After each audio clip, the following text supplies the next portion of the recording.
ఇప్పుడు కేవలం 7,999K up to 10 kgs వరకు బరువు తగ్గి అధిక బరువు నుంచి వచ్చే ప్రధాన సమస్యలను దూరం చేసుకోండి. సినిమా ఇండస్ట్రీలో ఒక్క హిట్ పడితే చాలు దశ తిరిగిపోతుంది.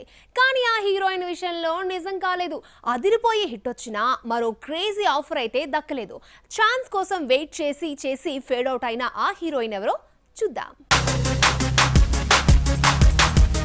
ప్రజ్ఞ కెరియర్ స్టార్ట్ చేసి 10 ఏళ్లైంది. 2014లో తెలుగు తమిళ్ బైలింగ్వల్ మూవీ డేగాతో ఎంట్రీ ఇచ్చింది. ఆ తర్వాత మిర్చి లాంటి కుర్రాడు అనే సినిమాలో నటించింది. ఈ 2 సినిమాల్లో ప్రజ్ఞ ఉన్న సంగతి తెలియకపోయినా కంచె సినిమాతో గుర్తింపు తెచ్చుకుంది. ఆ తర్వాత వరుస ఆఫర్స్ అందుకున్న ప్రజ్ఞకు సక్సెస్ మాత్రం దక్కలేదు. ఓం నమో వెంకటేశాయలో నాగార్జునతో నటించిన, కృష్ణవంశీ డైరెక్షన్లో నక్షత్రం చేసిన సక్సెస్ఫుల్ హీరోయిన్ అనిపించుకోలేకపోయింది ప్రజ్ఞ.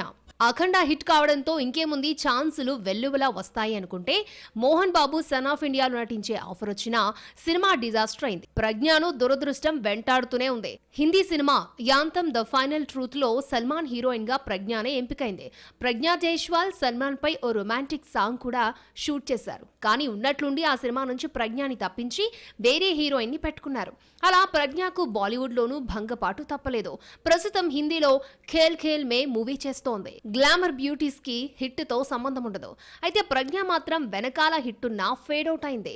ఇన్స్టాలో గ్లామర్ ఫోటోల్లో మెరవడం తప్ప వెండితెరపై తళుక్కుమనే ఛాన్స్ ఎవరూ ఇవ్వడం లేదు.